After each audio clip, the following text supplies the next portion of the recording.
Do worm farms make money?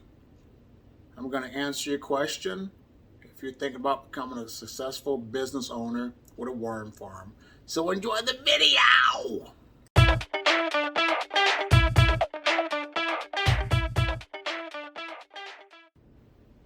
Here's a list of 10 things that you need to look into to answer your question if you can make money starting your own personal worm farming business. Number 1, you have to do a to-do list and write your goals down. On that paper, you have to say what you want to do, what you want to accomplish, how much money you want to make, how soon or how late do you want to make that income.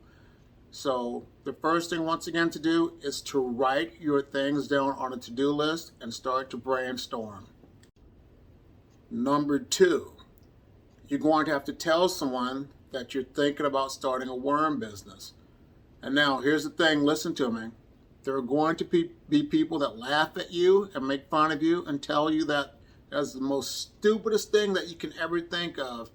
So are you going to let that person deter you from moving on to your worm farming business? That's something you have to look into.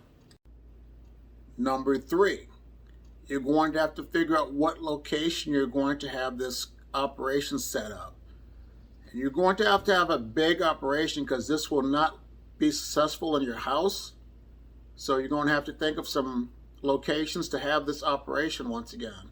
And other things you have to think about is your electricity cost, your heat, the rent, and other miscellaneous things when it comes to becoming a business owner, when it comes to owning property. So location is something you're going to have to look into. Number 4, how big is your operation going to be? You're going to have to think about that because there's going to be a lot of things to maintain when you're doing your operation of your worm farm. So you have to think about how big your operation is going to be because a lot of worm farmers have really big operations that they are successful with their worm farming business. Number 5, you're going to have to look into getting your website started. So you're going to have to get a designer to get your website started to make this business successful. So you're going to have to think about having a website. Number 6, you're going to have to look into having a lawyer, an accountant, and other people to control and manage your income that's coming in and going out. You're going to have to pay taxes with this operation because under so much it's just a hobby, but if it's a successful business, it's considered a business and the IRS is going to want their cut of their money. So once again, you got to think about a lawyer, your taxes, and you're going to have employees such as accountants to take care of your financial duties. Number 7, where are you going to purchase your worms from? You're going to have a lot of worms because other successful business owners that have worms have over 1 million worms. So if you just have 3,000, that's not going to cut it out. You're going to have to make a nice investment to get your worm farm started. And also you're going to think about where you're going to get your food scraps because they have to eat. Are you going to get them local? Are you going to get them donated?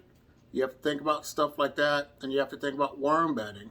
You know, are you going to connect with the farmer, get horse manure, cow manure? There's other things you have to look into when you think about becoming a worm farming business. Number 8, what are you going to use to harvest your castings? A lot of people have nice electrical gadgets that they use to harvest their castings, and they're not cheap.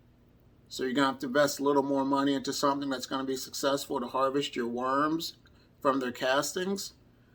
And that way, you got to look into something like that because, like I said, you're going to have something to sort through your castings.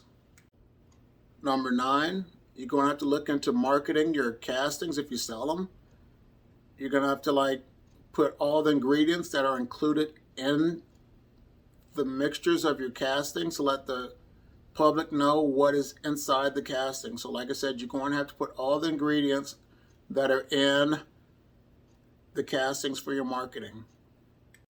Number 10, how are you going to ship your merchandise? Worms have to be shipped at a certain temperature. You're going to have to get certain bags or boxes or whatever to store and put your worms in to ship. Your merchandise, how are you going to ship that? Your t-shirts, whatever you're selling, your worm tee, your anything else that you have with your worms, such as your castings as well. You have to figure out what you're going to do to ship them. Shipping is definitely something else you have to think about. This was just my list of 10 things that I thought would get your brain stimulated and motivated to think about this before you get into it. It's not going to be easy. It's going to take a while. Most people take a few years to get their business successfully running. So I'm just thinking ahead, trying to help you out. So what is your plan? If you found this video helpful, I ask that you like it. Leave comments in the box below because I will reply back to you. Share it if you think of any friends or someone that you know of that would be interested in becoming a worm farmer to sell them as a profit. And I also want to say thank you for taking time out to watch this video. You have a great day.